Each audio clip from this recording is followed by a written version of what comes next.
Welcome back to The Explainer, everyone. Today, we're diving into what was, honestly, an absolutely unbelievable Sunday of racing. We are breaking down the final race of the 2026 MotoGP Spanish Grand Prix. If you've been following the season, you know we arrived in Spain with a massive storyline already dominating the paddock. So today, we're going to dig into the hard data, the wild race developments, and the stunning visual story of exactly how the hierarchy shifted on this iconic track. Heading into this fourth round of the season, there was really just one burning question on everyone's mind, right? Who is going to stop Aprilia? Marco Bezzecchi and the Aprilia racing team had been absolute titans. They completely dominated the first three Sunday races: Thailand, Brazil, and the Americas. The factory squad rolled into this weekend riding a massive wave of momentum, basically holding this organizational supremacy that seemed totally untouchable. The pressure was immense. The whole grid was just looking around asking, who on earth actually has the machinery and the nerve to stop this streak? All right, Section 1, the battleground, Jerez. Okay, let's dive right into this. We're at the legendary Circuito de Jerez Angel Nieto. It's a track famous for intense hard braking zones and these sweeping turns that really test the thermal limits of the bricks. And honestly, the stage could not have been set any better. We had beautiful, dry, sunny conditions with a staggering 96,500 roaring fans packing the grandstands. Just incredible Spanish energy. But what makes this race super fascinating from a technical standpoint is the baseline strategy. Every single rider on the grid rolled out onto the tarmac armed with medium tires on both the front and the rear. When tire strategy is totally universal like that, it strips away all the variables. It becomes a pure, unadulterated 25-lap dogfight of raw machine performance and rider skill. Moving on to Section 2, the chaotic early stages.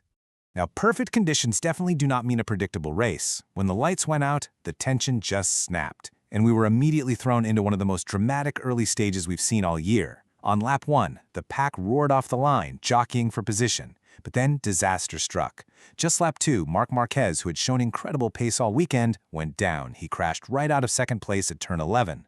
He walked away uninjured, thankfully, but his race was completely over. Fast forward to lap 12, about halfway through, and we see Francesco Bagnaia forced to retire his machine 13 laps down. The timeline here tells a story of pure attrition before we even got to the final act where Alex Marquez actually took the checkered flag. Now, what's really interesting about this is what this early attrition represents for the Ducati Lenovo team. Having both factory machines out of the race, Marc in the gravel, Pecco retiring, it is a devastating blow. It really highlights the severe technical and management crisis echoing through the Bologna factory right now. The bike obviously has immense potential, but hitting these mechanical and physical limits this weekend, that is a huge setback for a team that's expected to fight for a world title. Let's pivot to Section 3, Alex's solo run. With the early chaos kind of clearing out, the narrative focus shifted entirely to the undisputed hero of the day. Just picture these incredible machines lining up against each other. On one side, you've got the dominant factory Aprilia RSGP 26, refined, championship-leading, an absolute marvel of modern aerodynamics. On the other side, the Gresini Ducati GP26. We're talking satellite Italian V4 Thunder. It's a raw, aggressive machine. And Alex Marquez leveraged every single ounce of power from that GP26, using its incredible braking stability to absolutely outperform the factory Aprilia. Seeing the satellite spec bike tear through Jerez and gap the previously unbeatable factory squad was just a sight to behold. After the race, Alex was honestly almost lost for words. He simply said, "I think it's magic." And you know what? It really felt like it. Remember, during Saturday's sprint race, a sudden downpour turned the track upside down, and Alex actually crashed out while leading. So to mentally reset from that heartbreak, get back on the bike Sunday, and deliver a totally flawless, commanding performance, unbelievable. Not only did he claim his first win of the 2026 season and secure back-to-back home victories at Jerez, but he is officially the guy who snapped Aprilia's massive Sunday winning streak. All right, let's move to Section 4 and check out the final race results. Let's see how this builds into the hard data, because the finishing gaps tell a fantastic story about the competitive balance of the grid right now. Alex Marquez takes the win by 1.903 seconds over Marco Bezzecchi. For Bezzecchi, yeah, his record-breaking streak is over, but this P2, that is a masterclass in damage limitation. He rode smartly to bank 20 extremely crucial points. Fabio Di Giannantonio brings his Partamina VR46 Ducati home in a super impressive third. But guys, look down at fifth place. Japan's Ai Ogura on the Trackhouse Aprilia. Ogura put in an absolutely spectacular ride, clawing his way up and brilliantly snatching fifth away from his teammate Raul Fernandez on literally the final lap of the race. Just a stunning, relentless push.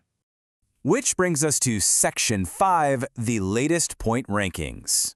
So, what does this magical run by Alex Marquez and the steady consistency of Marco Bezzecchi actually mean for the big picture? Well, the crucial point is this.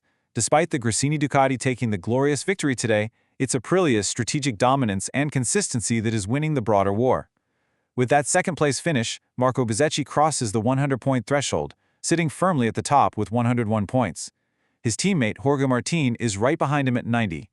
Dijon Tinanio jumps up to third with 71, followed by Acosta at 66.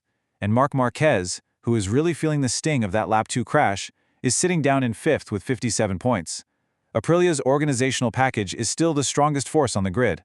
And that leaves us perfectly set up for the next chapter. We saw today that a satellite Ducati definitely has the raw magic and speed to win dry races and snap the Aprilia streak. Yet, Aprilia still holds the organizational supremacy and the top 2 spots in the championship.